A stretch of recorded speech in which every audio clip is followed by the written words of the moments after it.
আসসালামু আলাইকুম বন্ধুরা, আশা করি সকলে ভালো আছেন। আমিও ভালো আছি।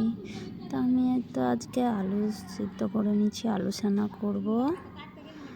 আলু চাপিয়ে দিয়েছি, আর এদিকে আপনাদের ভাইয়া ঝোল পিওলের মাছ নিয়ে এসছে ছোট ছোট।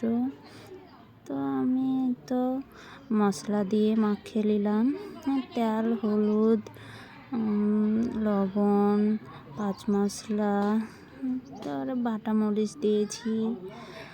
তারপরে আমি মাখিয়ে নিলাম, ভালো করে একটু নেড়ে নিলাম। ভালো করে আমার মাখা ভালো করে একটু মেখে নেব নেড়ে চেড়ে। তারপরে ভালো করে মাখা হয়ে গেল। তো আলুর জন্য ফোড়ন করেছি, হলুদ, পাঁচ মশলা, লবণ দিয়ে। তারপরে তো আমি আলুটা চেপে নিলাম একটু। তারপরে তো আজকে আমার রান্না আলু সানা, তারপরে ঝোল পিওলের মাছ।